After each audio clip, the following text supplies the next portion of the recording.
Alianza After Hours. Hola, muy buen día, bienvenidos a todos a este nuevo episodio de la Alianza After Hours. Mi nombre es David Cubides, soy el director de investigaciones económicas y como siempre estamos muy bien acompañados con Pipe Campos. Pipe, ¿qué hubo? David, ¿cómo anda? ¿Cómo le ha ido? Ya regresó, ¿no? Sí, ya otra vez de regreso aquí al borde del Sí, cañón, trabajando como siempre. sí, claro. Ahí tenemos unas fotos suyas que íbamos a poner acá de sus noches en Brasil, pero decidimos no publicarlas. Sí, prefirieron guardarme la Sí, no, espalda. no, no, no, no lograríamos la calificación para poder mostrar aquí en horario familiar. Pero entiendo que les fue muy bien con Richie, ¿no? Yo por ahí lo vi, muy buenos comentarios, chévere. Sí, sí, buena reacción y bueno, creo que ahí chévere que conozcan a todo el equipo aquí, que es un montón de gente y aquí irán pasando pues. Pero bueno, ahí ya conocieron a Richie, que ha sido como el compañero de trabajo mío por 20 años. Entonces, chévere que hubiera estado ahí. Sí. Listo, Pipe, si quiere arrancamos porque esta semana también, pues varios temas. Fíjese que yo me fui por una semana tranquila y volví y hay varios temas. Entonces le va a proponer, Pipe, que arranque usted contándonos en general como ese resumencito que estamos acostumbrándonos a hacer, cómo vio los mercados, qué temas importantes usted resaltaría y eventos claves que usted dice, para nosotros esto movió la aguja en tema macro y en tema de activos. ¿Qué vio usted? Listo, listo. Arranquemos entonces con el tema del vaso medio lleno y medio vacío y les cuento un poco la semana. La semana sigue siendo, digamos, las características de los activos colombianos es que tenemos dos activos tremendamente fuertes, que es el peso colombiano y las acciones. Que si bien han entrado en corrección pues porque han sido muy exitosos, número uno, y número dos, pues porque hay una crisis bravísima en Estados Unidos, ¿no? Las bolsas cayeron 10% en cuestión de 2, 3 semanas, una caída muy, muy rápida, y ese 10% apenas se ha sentido en Colombia, lo cual es supremamente positivo porque después de ganar 20 y pico por ciento, no devolver casi nada, pues es un éxito por los dos lados. Entonces tenemos esos dos activos bastante fuertes pese a esa incertidumbre internacional que está muy asociada con el tema de la política Trump. Cada vez es más claro lo que quiere hacer Trump, y cada vez es más claro como que se la quiere jugar a que pase lo que pase. Quiere hacer unos cambios que, David, si uno digamos que las cosas que salen de Trump siempre suenan muy exageradas, ¿no? Quiero unir a Canadá en mi territorio, o quiero comprar Groenlandia, no sé, mil cosas que son así absolutamente raras. Una que le suena a Eh, usted más preocupante, que es el canal también, ¿no? sí, ya iba a tomar aquí el canal, aquí en Panamá, pero en realidad cuando uno se pone a mirar, digamos, las dos políticas claves, que una es los aranceles y otra es el tema fiscal, no son tan sin sentido.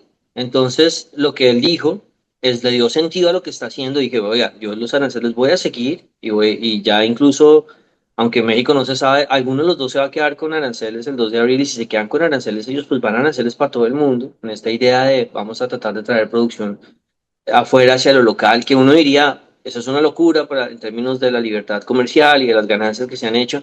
Pero si usted mira, Banco of America hizo un gráfico de los países G20 en términos de cuáles son las tarifas reales que están cobrando al comercio los países. Estados Unidos es el único que está por debajo del 10 en términos sumando las tarifas directas con lo que puede ser el IVA y cosas que son tarifas indirectas a las cosas que llegan. eh, Estados Unidos está como el 7 y de ahí en adelante todos los países del G20 están por encima del 10, en donde comienza México y bueno, comienzan a sumar unos países, y después usted llega a países que tienen casi el 20% en esas tarifas efectivas, en donde está Argentina, Brasil, donde está Europa, donde está China. Entonces a veces no es tan loco el tema de decir, ¿por qué? Ahora, hombre, porque Estados Unidos tiene una posición diferente, de repente es el país que da, pues que otorga la moneda, y de repente esa situación permanente requiere que tenga déficits. Puede ser cierto, pero no directamente eso está asociado al tema de las tarifas. Pero bueno, el caso es que ellos dicen que sí, y hay gente que ha comenzado a copiar la idea de esto no puede ser, se puede no ser tan loco. Y el tema del gasto fiscal, en el que ya el secretario del Tesoro nos contó como toda la historia que ellos quieren hacer, y Trump la ha reafirmado, y es, vea, nosotros queremos desinflar la burbuja fiscal. Y el que diga que no hay una burbuja fiscal en Estados Unidos está loco, porque sí, el gasto ha sido impresionante, no es de pandemia, que uno diría es de pandemia, es entendible, desde el 2022, 22 y 23, y 24 han sido unos gastos enormes, que hay quienes argumentan que ha sido lo que ha frenado que Estados Unidos entre en recesión. Entonces se ha inflado el gasto de una forma grandísima y lo que quiere Trump es desinflemos esta cosa por el lado de Elon Musk con el Doge, y al desinflarla de repente hay una desaceleración que permita que la Fed baje tasas, entonces ahí es quienes especulan es que Trump quiere generar una recesión. Hombre, él ha dicho, ojalá no, pero él, desde antes él hablaba con el secretario del Tesoro y él le preocupaba cómo desinflamos la burbuja fiscal, la burbuja del gobierno, sin acabar con la economía. Y pues es difícil, pero si ustedes me dicen, oiga, es sano, es absolutamente sano. Yo todavía no entiendo, David, cómo, no sé, como una acción como Tesla valía 25 antes de la pandemia y hoy vale 230, $240, y lo que ha cambiado en los últimos 5 años es que ha habido mucha liquidez. Yo la verdad no entiendo liquidez ya sea de la Fed o liquidez del gobierno. Entonces, al final, en cuentas, Trump nos muestra cuál es su juego, cuál es su all-in, y él dice, quiero cambiar producción internacional por producción local, quiero cambiar un motor fiscal por un motor de sector privado. Si la economía se acelera, si la Fed baja tasas, si yo puedo eventualmente ayudar con esa plata que me va a conseguir por los aranceles a bajar impuestos, de repente la hago toda y comienzo esa transición para crecer jalonado por el sector privado y de repente digamos que con una cancha mucho más balanceada en términos comerciales. Ya no suena tan loco, la verdad.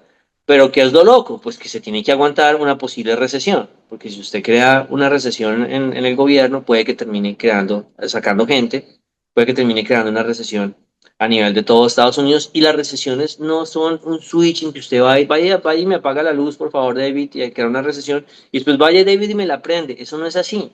Si usted juega con la recesión, puede generar unas dinámicas mucho más agresivas que usted ya no controla. Si las recesiones fueran controlables, entonces cada vez que hay una recesión, pues vaya alguien y prende el switch y ya. Entonces hay un riesgo que está corriendo Trump.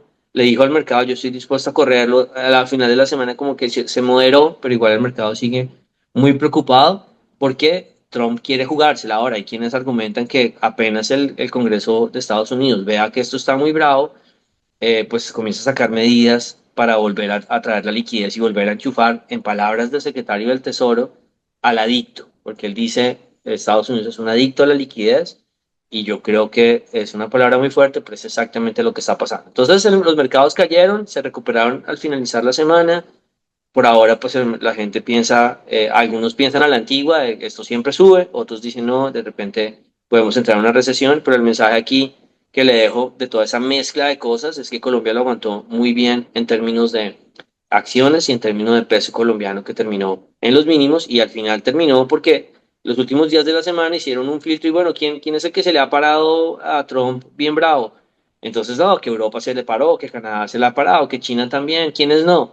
El Reino Unido y México. Entonces, felicitaciones a México y al Reino Unido porque han negociado sin amenazas y el peso mexicano terminó la semana rompiendo el 20, ese nivel para nosotros sagrado del 20 pesos mexicanos por dólar, que fue lo que estábamos por encima antes de las elecciones, lo cual abre una expectativa de calma en México y le da mucha más fuerza a que el dólar eventualmente pueda caer en Colombia por debajo de los 4.060, que yo creo que es la línea en la arena en este momento.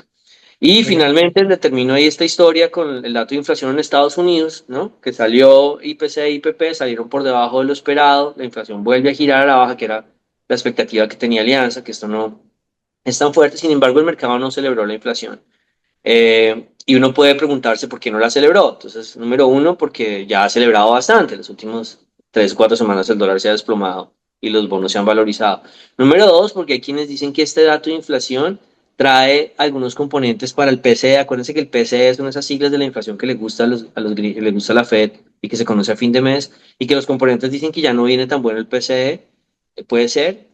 O número tres, que yo es lo que yo más creo, es porque la gente está cambiando sus miedos y está transformando el miedo inflacionario a un miedo de crecimiento. ¿Qué quiere decir eso? Pues que ya no le importan tanto los datos de inflación, que de hecho en un problema de crecimiento, pues la inflación baja sin rollo, y que le preocupe más es el tema de crecimiento económico. Luego los datos de empleo mensuales van a ser más importantes. En medio de esta foto, en que hubo estabilidad en bonos, pues resalta el tema, le termino con el tercer activo que no he hablado del colombiano, que es los TES. Los T siguen sufriendo, digamos, tienen un tema de una separación, los bonos cortos muy estables. ¿Qué decimos cuando hablamos de bonos cortos? pues todo lo que vence en 1, 2, 3 años, o que está similar a los CDTs que reciben los colombianos cuando ahorran su dinero, bastante estables. ¿Por qué? Porque es muy difícil que en un entorno como este, pues el Banco de la República eventualmente no baje tasas. No sé si en marzo, no sé si después, usted lo sabe mejor que yo. Se puede demorar, pero el mercado dice eventualmente, si la desaceleración económica mundial viene, eventualmente van a bajar tasas. Pero el problema, el activo atípico de Colombia son los bonos largos, los Ts largos, que son un poco más, como más técnicos para la gente que invierte cosas más técnicas. Pero como hemos dicho, ahí está el ahorro de todos nosotros. Sí han estado sufriendo, y han estado sufriendo, David, porque seguimos con estos temas, digamos, fiscales, de noticias que siguen acumulándose, que los ingresos no dan, que están muy estancados, pero ahora los gastos se están disparando porque hay una plata del año pasado que se aplazó y ahora la están tratando de meter. Y le queda a uno la duda si va a haber un problema grande en los bonos porque sea en materia de tema fiscal puro, y es que el mercado está asustado de que el déficit fiscal vaya a empeorarse más de lo que se está planeando, que está planeando que caiga del 6,8 al 5,1, o si es un problema más de flujos, más de que la caja vuelve a estar apretada y como están emitiendo tantos test para cumplir los compromisos del año pasado que se corrieron a este y el arranque de año, y porque las entidades del Estado ya saben que es mejor arrancar gastando rápido para que al final de año no les digan que ya no pueden gastar y que sea solo un problema de caja. Eso es un tema difícil. Lo que sí sabemos es que el gobierno está emitiendo muchos test y pues hay mucha oferta de test. El dato es que entre enero y febrero emitieron 18 billones de test, y esos 18 billones de test, 10 han sido comprados por las AFPs, 5 por los extranjeros, que es un súper dato. Los extranjeros fueron vendedores los últimos 2 años y entraron a comprar ya, que podría ser el inicio de un trade político, y 5 por las fiducias. Entonces, y hay unos vendedores que han sido los bancos. Entonces, hay un tema, y la pregunta es si nos están emitiendo muchos test, y eso es lo que está generando presión. Porque en temas fiscales, la respuesta nuestra, la visión nuestra un poco, David, para terminar esta historia, es que en temas fiscales sí, las noticias van a ser negativas, pero eso lo sabíamos desde antes, lo sabíamos desde que nos dijeron el plan. O sea, nadie está pensando que ese plan se va a cumplir, el 5,1 no va a ser el déficit de este año, seguramente va a ser más hacia el 6. Entonces yo no creo que sea por ahí ese lado de que ya se sepa el tema fiscal, sino más de flujo. Si usted me emite tantos test, yo no los puedo recibir todos de una. Hay noticias positivas más adelante, después de marzo, por ejemplo, los extranjeros que los últimos 10 meses han tenido una fuerza de venta porque Colombia ha estado saliendo, ahí está, perdón, Colombia no, ha estado India entrando un índice de bonos, ya no sale, ya la plata se reacomodó, entonces eso significaba 1,8 billones de salida, o de menos demanda para Colombia, que ya se regresa. Entonces hay elementos que pueden balancear ese tema de flujos, pero el tema fiscal puntual, si hay un problema grande, explosivo, no lo sabemos todavía. Yo creo que la gente ya no va a estar pensando en la regla fiscal o cualquiera de esas cosas, sino pensando en que la deuda sobre PIB en Colombia no explote del 60%, y pues ahí lo dejo. No, lo que quisiera decir es que no lo sabemos. Sí va a estar comprometida, pero un dólar a 2.100 le quita un montón de presión, y el próximo año de repente ya no se tienen vencimientos, no sé, del Fondo Monetario Internacional, o vencimientos de test tan grandes. Digamos que ese número todavía está en juego, pero sí tenemos un problema digamos, de mucho test emitido, y necesitamos quién lo absorbe. Esas son como las historias locales completas, las internacionales, perdón, completas, y me le metí en un tema local suyo. Qué pena.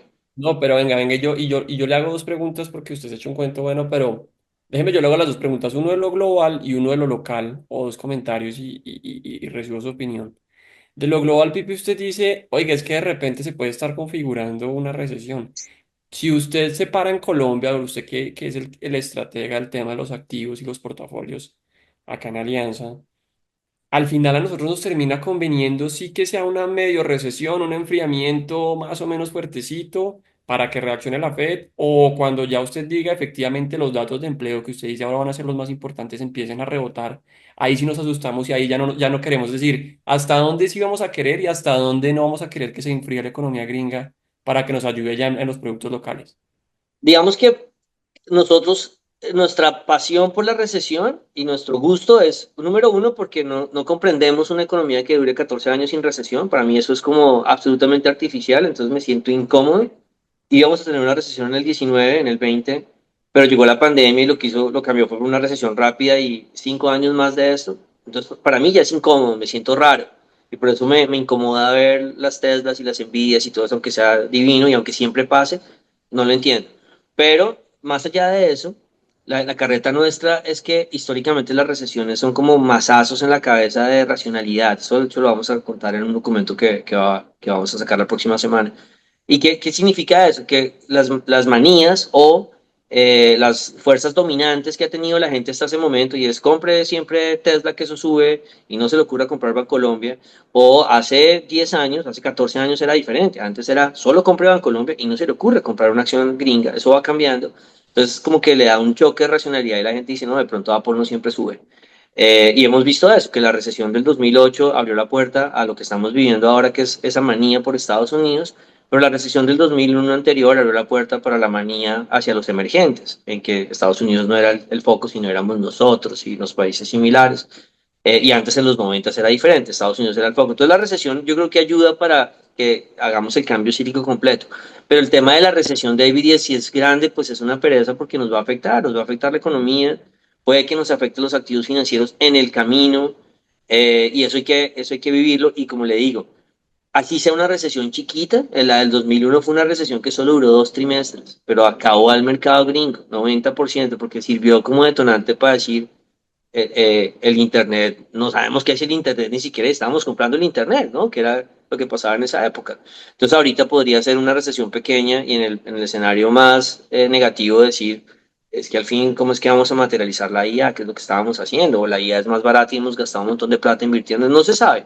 Entonces una recesión chiquita puede desinflar los activos financieros de forma muy agresiva, pero obviamente si usted me dice qué prefiere, pues obvio que prefiero una pequeña porque en términos económicos puede que afecte menos a Colombia, como la del 2001. Colombia no lo sintió tanto en economía, pero sí lo sintió en activos financieros.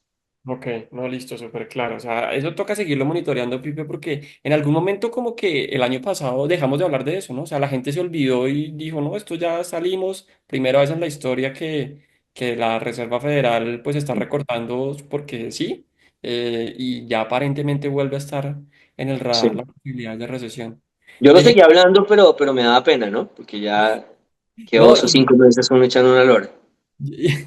Y sobre el segundo punto, Pipe, el tema fiscal, un comentario, y es si efectivamente aquí la discusión es sobre los flujos, ¿no? Porque estamos viendo, pues, que de repente el gobierno está haciendo sus canjes, pateando un poco la deuda para más adelante, cambiando esos títulos cortos. Hemos hablado de repente, pues, lo que puede suceder con el Fondo Monetario y esos pagos que tuvo que hacer. Y de repente más adelante, pues uno va a ver como una situación fiscal, sí, por supuesto, apretada, pero en temas de caja un poco más aliviada que los pagos que usted tuvo que hacer el año pasado y que va a tener que hacer este año en términos del Fondo Monetario.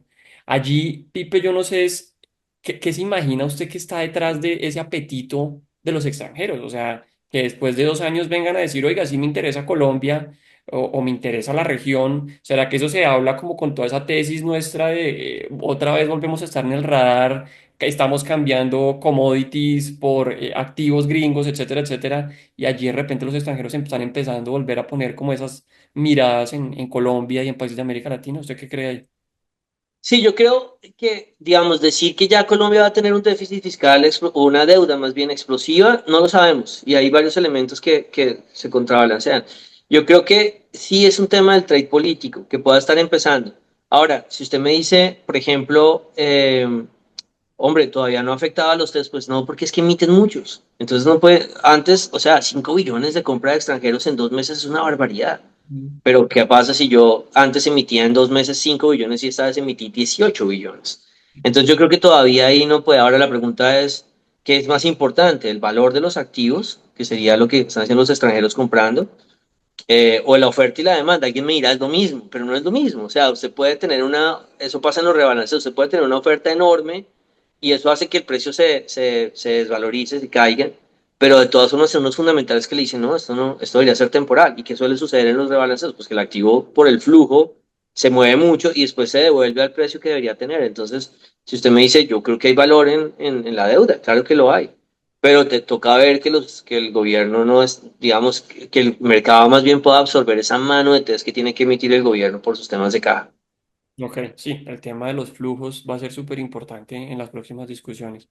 Listo, Pipa, yo creo que tenemos claro el panorama global de esta semana, como los temas que nos llamaron mucho la atención. Déjeme, yo me meto con dos temas a nivel A ver, doméstico. adicionales que yo creo que también están siendo importantes. Uno, el tema de precios en Colombia, que yo creo que nosotros y en general el mercado se montó en la historia a finales del año pasado de, oiga, la inflación va a caer rápidamente en la primera mitad, y aquí lo contábamos en este espacio, y fíjese que no ha sido tan así. Al final hemos visto que la inflación está bastante pegajosa allá arriba, por los lados del 5,2, 5,3%, de hecho volvió a subir un poco, y esos pronósticos de cierre de año incluso, yo creo que nuestros colegas también los van a cambiar y nosotros lo estamos cambiando en la medida que ha habido unas sorpresas recientemente. Tuvimos entonces el dato de febrero, Pipe, una inflación que estuvo por encima del 1,10%, puntualmente fue 1,14%, el mercado se está imaginando 1%, nosotros también en Alianza, y así nos quedamos, como le decía, con una inflación que de hecho se acelera, pasa del 5,2 al 5,3. Cuando nosotros por allá en el mes de diciembre decíamos, no, ya para febrero o marzo la inflación va a ir en camino pues hacia un número más parecido al 4%. Fíjese que ahora todavía estamos por encima del 5% y se observan como unas fuerzas todavía presionando al alza los precios al consumidor. Grandes componentes que nos llaman mucho la atención, lo que está sucediendo en vivienda, allí el tema de la indexación, los arriendos, eso sigue muy arriba. Lo que está sucediendo en servicios públicos, el gas, que ya lo habíamos contado, de seguro acá nuestros amigos que nos ven y nos escuchan vieron en sus recibos del gas el mes pasado un ajuste bien importante que se vio claramente aquí en los precios al consumidor, y de hecho podríamos ver uno más, un ajuste en el siguiente mes. Y estamos también viendo unos ajustes en agua, acueducto de alcantarillado. Entonces, por el lado de vivienda, algo de presión. Y yo no sé si usted también la sintió, Pipe, no sé si en Panamá pasa lo mismo, pero por el lado de educación, a sus chinos no sé si ya le subieron el ajuste Sí. en las matrículas. También hubo aquí un incremento que es habitual, esto es un tema estacional, que terminó explicando la variación de precios. En resumen, vivienda arriba, transporte arriba, que me faltó mencionarlo, transporte terrestre, y también arriba el tema de, como le digo, indexación por la vivienda, educación y transporte. Entonces, una inflación que se nos queda un poco arriba, si le soy sincero, hay un mea culpa en general de nosotros y el mercado pensando que la inflación iba a caer más rápido y que no se está dando. Y el mensaje hacia adelante es, pues la inflación tal vez ya no va a ir a buscar el 4% al cierre del año, sino que tal vez se va a quedar un poco más arriba. Nosotros teníamos algo más parecido al 4,3 y ahora creemos que la inflación puede terminar el año más parecida al 4,5%. Y en ese sentido va a ser otro año que el Banco de la República incumple con su meta, ni siquiera el límite superior, y eso también va a cambiar un poco las fuerzas, creemos nosotros, al interior de la Junta del Banrep, en donde antes decíamos, de seguro se vienen recortes de 25, y ahora nosotros estamos diciendo, para este mes de marzo, tal vez la Junta va a actuar con prudencia. Por ahí veíamos un comentario de la codirectora Taboada diciendo, oiga, tal vez toca actuar con más cautela y más bien las tasas se pueden quedar altas por más tiempo. Entonces, ahí le cuento esa lectura de inflación, una inflación un poco más arriba y cambiando nuestro pronóstico para el cierre de año y la visión de Banrep, sí creyendo que va a ajustar las tasas de interés más adelante, pero tal vez en marzo optando por la estabilidad. ¿Cómo lee usted esos datos? Digamos que aquí el tema, sí, la inflación no va a estar por debajo del 4 y el banco lleva 5 años sin cumplir la meta ya con este año, o sea que es serio, es complicado. Yo creo que lo más sano es que no bajen tasas en marzo. Yo sé, esto ya no es un tema de si esta tasa ayuda o no. Seguramente es una discusión que muy técnica de si de verdad ayuda a bajar la inflación o no, pero el punto es el mensaje. Es muy complicado que los inversionistas reciban que el dato de inflación está subiendo y que el banco decida bajar tasas, porque sobre todo en la reunión del 31 de marzo, la gente va a estar pendiente si hay un cambio como en la actitud, en la estructura del Banco de la República, pues porque obviamente hay un rebalanceo en la Junta. Entonces si llegan y bajan 25 y realmente no es tan claro el 25, el mercado puede decir, bueno, se está, ¿verdad?, perdiendo esta independencia que se tenía hasta el momento. Es una junta muy delicada. Si baja 25, pues tendrán que explicar muy bien para que el dólar no comience a subir si se nos dañe toda la estabilidad que le ha dado el Banco de la República al dólar y volver a insistir un poco para los que quieren que baje tasas. Mire, si el tema fiscal diera para hacerlo, el banco hace rato hubiera bajado tasas. El tema fiscal es lo que más preocupa. El tema fiscal le dice a los inversionistas, váyanse de aquí. Y el Banco de la República no bajando tasas diciendo, no, más bien quédense. Es un balance muy delicado que hay que seguir manteniendo. Y claro, usted tiene temas, datos fiscales que no dan y un tema de inflación que tampoco da por dónde va a bajar tasas. Lo único es que la Fed ya va a bajar más, la expectativa es que baje más, y eso de pronto le quita un poquito de peso y le permite bajar, pero no hay afán, la economía se está reactivando, no necesita estas tasas, los bancos ya bajaron las tasas, es mejor irnos tranquilos, seguros, y por allá en abril, si es el caso, que vengan los 25 básicos. Y si llegan en marzo, pues que lleguen, pero tienen que echarse una carreta bien tranquilizadora para que el mercado piense que no es un tema de que los balances en el banco ya no van a existir.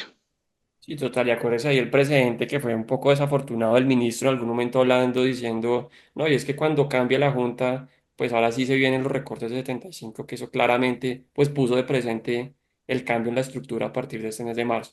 Pero listo, Pipe, le dejo aquí este tema de precios y metámonos un poquito con este tema político que le acabo de mencionar, y es que pues en Colombia también tuvimos noticias ya del lado del Ejecutivo y del Legislativo en el sentido de que, pues como era de esperarse, las reformas del gobierno, pues no están pasando en una comisión clave dentro del Senado, que ya había rechazado las reformas en el pasado y que en esta oportunidad vuelve a rechazarlas. Entonces, tuvimos aquí avances, o, pues, se habían visto avances en la Cámara de Representantes, pero llega la reforma laboral al Senado, entra a la Comisión Séptima y pues lo que vimos a lo largo de esta semana, pues una noticia en donde 8 de los 14 senadores de esta comisión dicen, señores, vamos a archivar como se había archivado en el pasado la de la salud.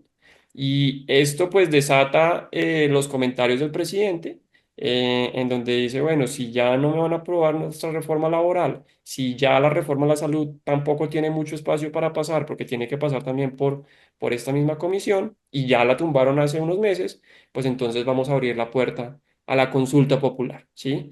Entonces, aquí nosotros ponemos como entre signos de interrogación qué tan popular va a ser o no, porque a nosotros, más allá de ese tema político, meramente político, sobre el cual no somos expertos, sí nos parece interesante porque puede ser como ese primer indicativo, si es que logra pasar los requisitos que ya le voy a contar, de ese trade político que vamos a vivir en el 26.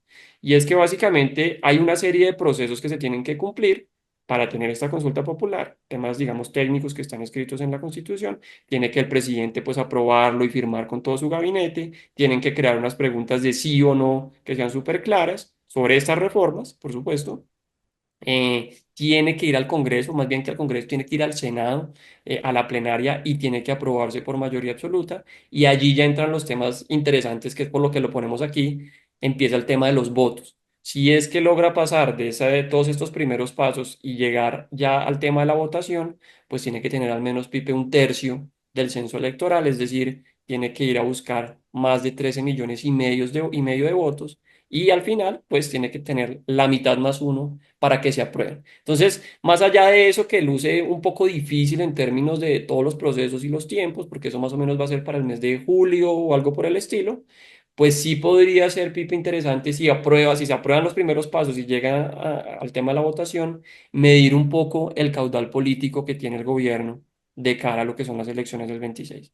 Por ahora, si le soy sincero, pues yo lo veo y como hemos sentido también muchos analistas políticos, es que luce difícil, ¿sí? O sea, esto no es tan fácil. Tenemos como la historia de, acuérdese usted, la consulta anticorrupción, que no logró el umbral, le faltaron 500.000 votos pues para pasarlo, pero en este ambiente en donde estamos ya cada vez metiendo más el trade político de cara al 26, pues puede ser, digamos, al menos interesante hacerle seguimiento a este tema para medir un poco la fuerza del gobierno y del presidente Petro de cara a las próximas elecciones. Entonces, aquí le digo que lo pusimos en vaso medio lleno en el sentido que una reforma que en el tema de salud no se tiene todavía la aval fiscal, no se tiene tan claro eso cuánto va a costar. En el tema laboral, pues también muchos expertos en esta materia han dicho que puede ser perjudicial en el largo plazo. No se está hablando y la misma ministra lo decía en algún momento, esto no está para crear empleo.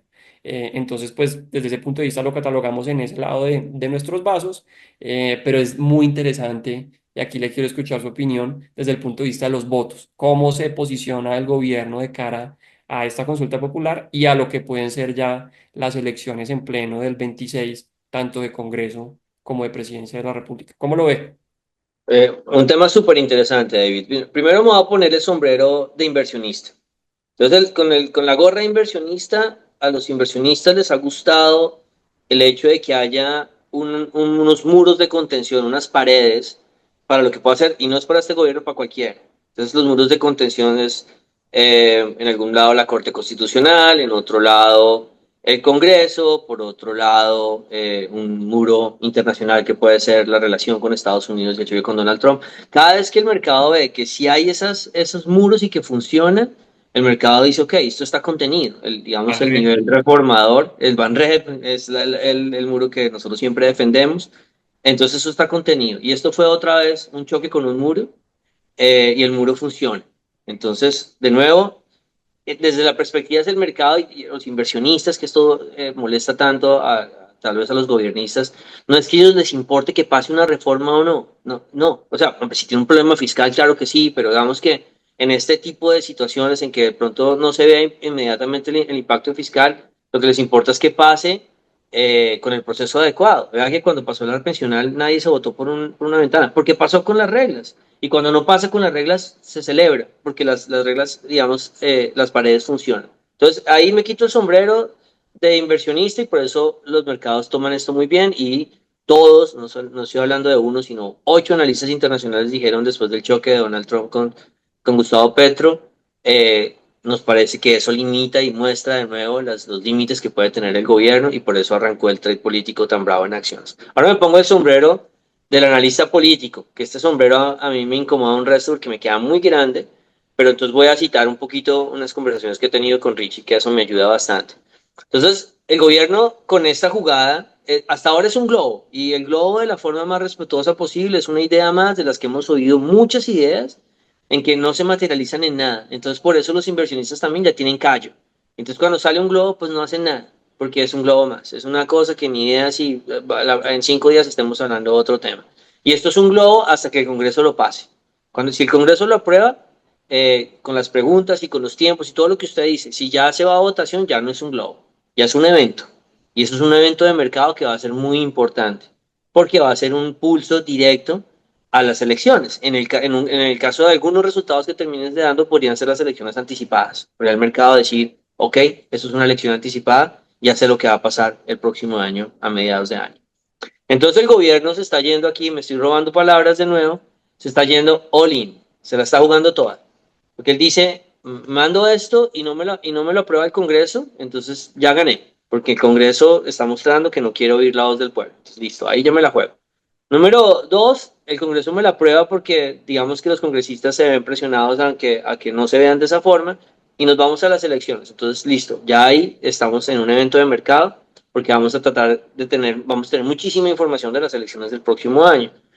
En el caso de que solo le aparezcan, no se logre los 13 millones, solo le aparezcan 4 millones al gobierno, entonces la jugó toda, fue el all-in y chao, perdió con la casa. Se saca 4 millones y no tiene ni candidato para segunda ronda. All in. Ah, no. Llegaron de los 8,5 millones que sacó Gustavo Petro en la primera ronda, llegaron 6 o llegaron 7. Eso muestra que tiene bastante apoyo después de los 4 años. Entonces ese fue un all-in y digamos que no le llegaron a los 13, pero sacó 7. No le va mal al gobierno en el sentido que ya sabe que tiene casi que candidato para la segunda ronda el próximo año. O sea que hay que oír eso. O en el caso de que todo el mundo vaya a votar y que terminen, no sé, 6 millones a favor de la reforma y 10 millones en contra, es un escenario que yo creo que es raro que la gente vaya a salir a votar, pero en el caso de eso, pues también fue un all-in. Ah, ok, usted ya sabe que en el caso de que saque 4 millones, en el caso de que lo barre a la oposición, pues usted sabe que ya anticipamos las elecciones del próximo año. En el caso de que usted saque un buen número, arriba de 7 o cerca de 8, pues entonces uno sabe que va a tener segunda ronda. Entonces es un tema que se puede volver de mercado, aunque acaba de hacerles perder 5 minutos poniéndome un gorro de analista político que no debería, porque no pasó el Congreso y no importa, es un globo más. Pero si pasa, vamos a tener un evento súper interesante y me parecería impresionante que podamos anticipar el trade político en junio o en julio. Porque podría ser, obviamente no al 100%, porque siempre no se sabe qué va a pasar un año después en elecciones, pero pues hombre, si los resultados son muy discientes en contra del gobierno, pues el trade político se va a disparar completamente y lo mismo en sentido contrario, si son muy positivos de que dicen seguro hay segunda ronda contra un candidato de la izquierda, pues el mercado lo va a sentir y le va a doler. Entonces, muy interesante si pasa el Congreso, si no, como le digo, acabamos de hacer un ejercicio chévere para charlar un rato y pasar el tiempo que siempre se nos pasa rápido aquí. Sí, no, y acuérdate, Pipe, que habíamos dicho, Chile va a hacer el experimento de lo que va a hacer Colombia en el 26. De pronto Colombia es su mismo experimento, ¿no? O sea, suponiendo que esto pase, pues allí podríamos estar ante un evento ya de mercado. Pero tienen que cumplirse todas esas reglas que usted ya conoce bien y que nuestros amigos que nos ven, nos escuchan también conocen bien porque esto pues ha sido muy mediático, y es un tema pues más de nuestra realidad nacional. Listo, Pipe, yo creo que dejamos ahí este tema de los vasos. Yo le voy a proponer que nos movamos a los memes de la semana. Por ahí lo veo en un meme con la carita atrás, bien, bien escondido usted, hablando sobre el DXY. Una historia que en Alianza desde el año pasado pues venimos hablando. Para nosotros esto es súper clave, el tema de hacia dónde va el dólar en el mundo y que ahora está tomando de nuevo harto valor. Lo he escuchado harto estos días, trinando y en comités hablando de temas de monedas y temas de dólar frente a monedas importantes en el mundo. ¿Qué cuánto usted nos quiere echar aquí? Bueno, la verdad, David, aquí lo que quiero es como traer, actualizar más bien un par de análisis que hicimos el año pasado sobre el DXY, sobre fuerzas que pueden afectar el DXY. Cuando yo hablo de estos temas me pongo nervioso porque sé que son temas áridos que uno dice, pero usted, ¿por qué me está hablando de esto si yo quiero saber es para dónde va el dólar en Colombia? Y realmente este ha sido como la salsa secreta de cuando Alianza le pegó toda la subida del dólar desde el 2013 y por qué nos hemos estado volteando desde hace 2 años diciendo no, desde los 5.000 ya no creemos que sea para arriba. Esta es la base de los análisis, pero son los que yo siempre digo, esto para hablar en un cóctel es súper aburridor, es mejor que uno le cuenten cómo va la guerra y cómo va, y qué dijo Trump y qué dijo... Pero el punto es muy importante la dirección del dólar a nivel mundial. Es la variable más importante cuando se habla en un cóctel de todo el tema internacional de cómo le llega a Colombia. Si el DXY, que es el dólar en el mundo, el dólar frente a las monedas más fuertes del mundo, termina bajando, a Colombia se le van a solucionar todos los problemas.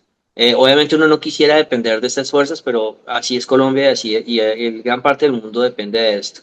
Entonces es muy importante tener una teoría de para dónde va el dólar a nivel mundial. Lo vamos a seguir hablando. Y el año pasado hemos como creado estas preguntas que también son preguntas cataclísmicas, ¿no? Que son preguntas que los grandes economistas del mundo se reúnen a discutirlas y nadie sabe, pues qué oso uno tratando de resolverlas, ¿no? Pero yo no veo otra posibilidad de recomendar temas de dólar si nosotros no pensamos en esas preguntas grandes y no tenemos nuestras propias respuestas. Yo le he dicho varias veces, yo no puedo copiar lo que piensa el man de Goldman Sachs de XY y decirlo a los clientes, porque cuando no sé, me toca llamar al man de Goldman Sachs a ver qué piensa. Entonces, estas teorías siempre han sido nuestras y pues han funcionado súper, pero por ahora queríamos resaltar dos ideas que sacamos el año pasado como fiesta de memes. La primera es esta historia de las metales, ¿no? Que se llamaba Heavy Metals, el documento que mandamos mostrando la fortaleza del oro, del cobre, de 1.000 metales y que eso era muy disidente para 1.000 cosas, pero en general explicábamos que el mundo se ha separado en los últimos 100 años entre apetito por Estados Unidos, por el Standard Poor's 500 o apetito por el resto del mundo. Porque acuérdense que el Standard Poor's 500 es el dólar, ¿no? Además es esa llave entre ellos dos.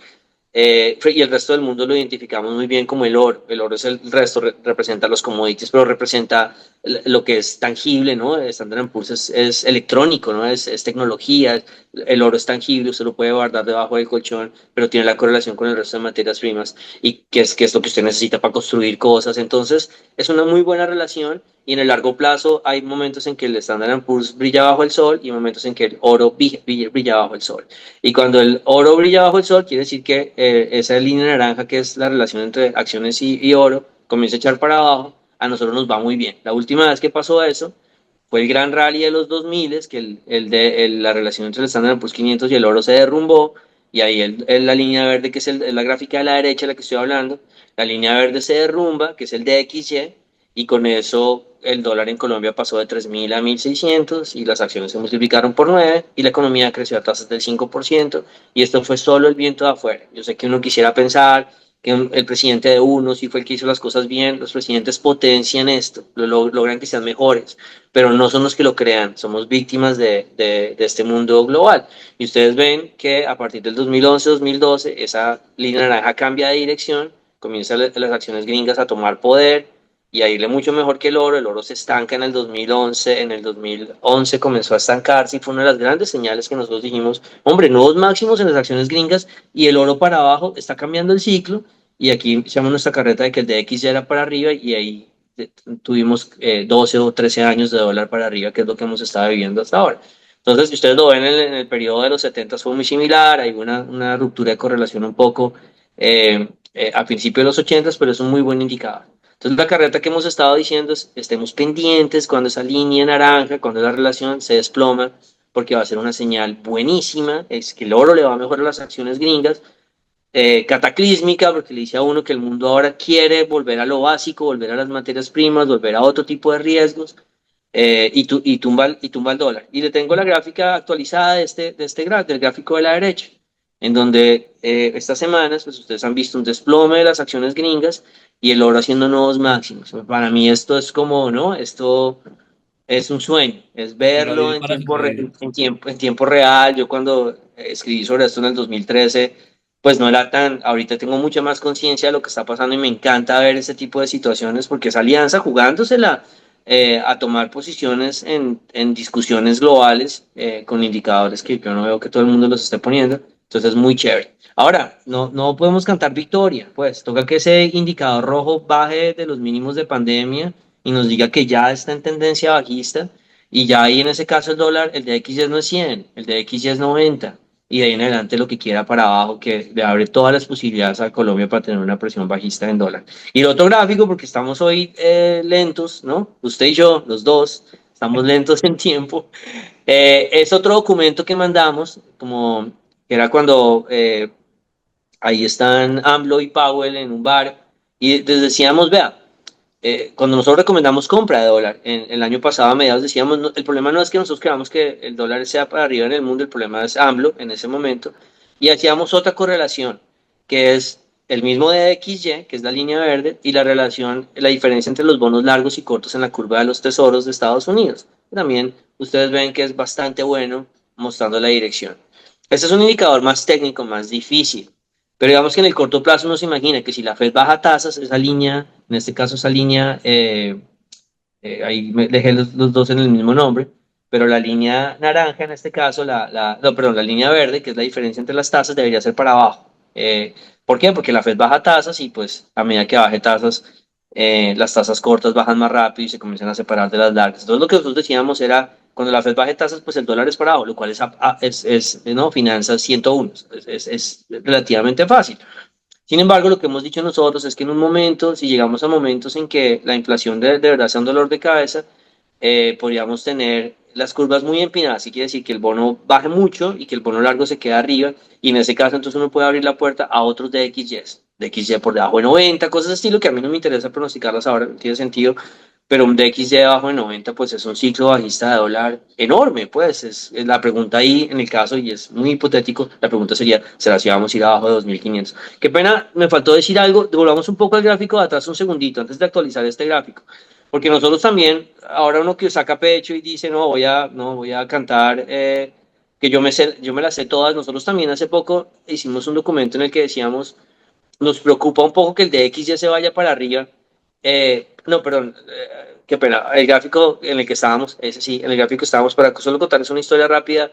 Y es, fíjense que en ese gráfico, cuando la línea verde se desplomó en el 2000, el dólar se demoró en subir, el dólar echó para arriba, la línea naranja echó para arriba un ratico. Y nosotros hace unos meses explicábamos que nos preocupaba que de verdad la Fed bajara tasas, pero que hubiera una recesión y el dólar echara para arriba un rato antes de bajar.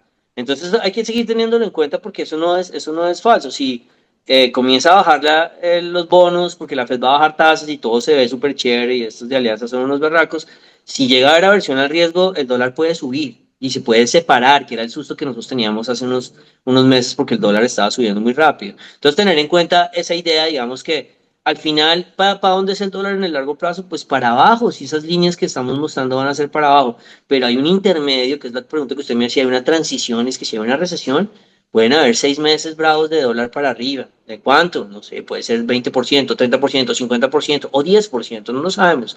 Pero hay que tener en cuenta que en la recesión, la recesión significa una pausa.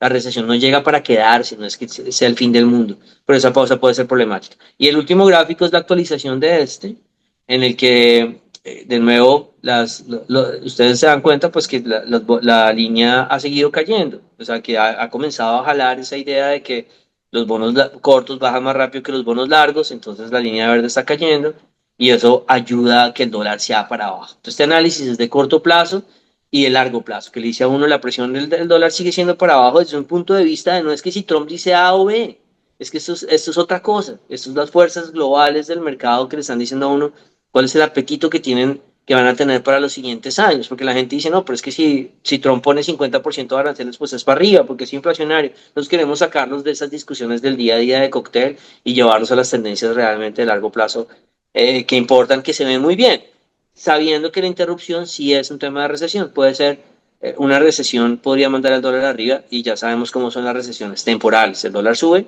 y baja a la misma velocidad. No, este tema está súper interesante, Pipe. Venga, yo le hago un comentario rápido o una pregunta, porque efectivamente el que más pasado es usted de tiempo, pero igual me va a demorar un minuto. Haciéndole una pregunta y es, venga, si el DXY, que lo vimos cerca a 110 hace nada, sí, o sea, cuando el mundo se metió en esta onda de que el dólar era para arriba y que Trump era para arriba a dólar, se ha devuelto ya 8 puntos, 5 puntos, el número que usted quiera se ha devuelto mucho. ¿Qué significaría, Pipe, para las monedas de la región? Un DXY visitando ya niveles de 90, en algunos casos, ¿qué quiere usted? O sea, por debajo incluso. Eso es peso mexicano, peso colombiano creo que usted incluso ahorita dijo, tuvo un lapsus 2000, digo en algún momento, yo dije, pues, No, no, no, no es lapsus, no es lapsus. O sea, en el caso de que el dólar, el DXY vaya a 90, yo me imagino que el dólar no va a tener problema con los 3.500 en atacarlos. Eh, y si usted me dice 5 años de esta dinámica, o tres, para no ser tan exagerados que siempre nos escondemos con los años, porque en 5 años nadie se acuerda de lo que uno dice. Pero digamos, 3 años de una dinámica de X y cerca de los 90, comienza uno a imaginarse, ok, vamos a retar esos 2.700, 3.000 que fueron, que era es que esos niveles no son tan lejanos, esos niveles era el estrés, póngale 3.200 el estrés que llegamos en el 2016, 2017 antes de meternos a esta empinada prepandemia.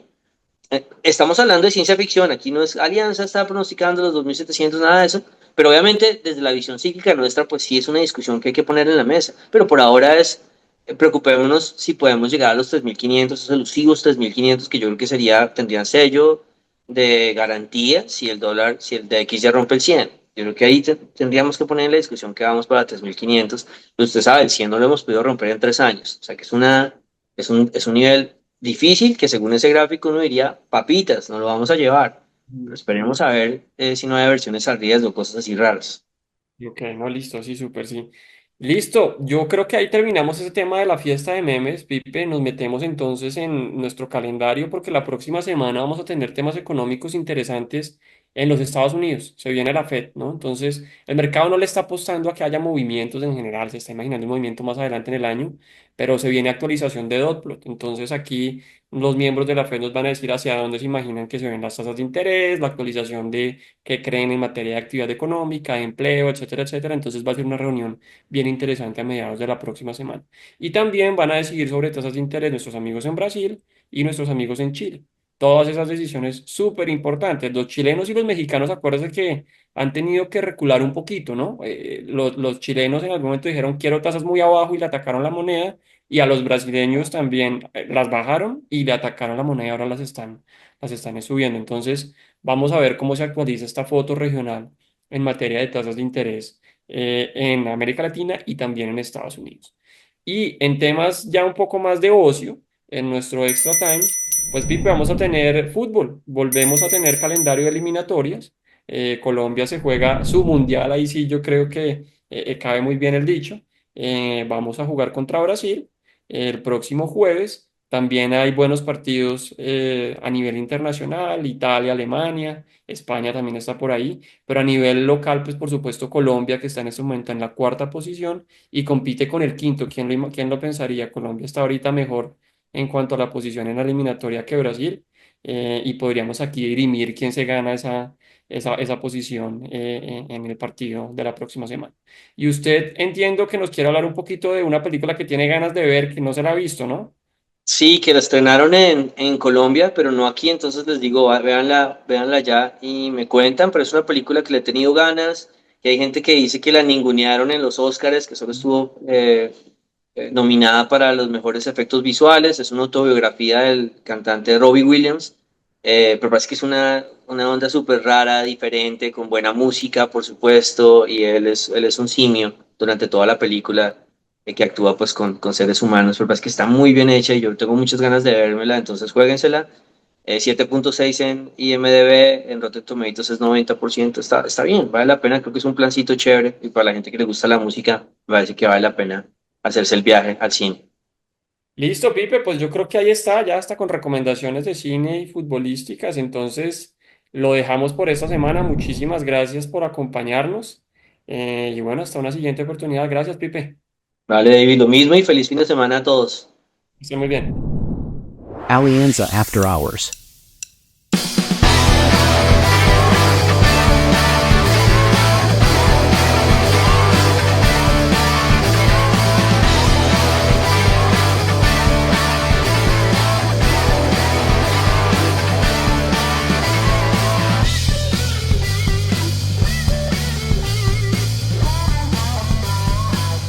Nada de lo que se discuta aquí debe ser considerado como recomendación profesional para realizar inversiones. Las opiniones aquí expuestas no buscan imponer términos ni condiciones comerciales o legales ni tampoco se constituyen en suministro formal de información al mercado de valores. Adicionalmente son opiniones personales y no representan las de Alianza Valores o Alianza Fiduciaria. Se recomienda consultar con un asesor comercial que entienda sus necesidades de liquidez, horizonte de inversión y perfil de riesgo antes de invertir en mercados financieros. Escuchar el podcast de Alianza puede tener efectos secundarios como ser muy sesgado en dólar, ver figuras técnicas en la naturaleza y hablar de inflación en reuniones familiares.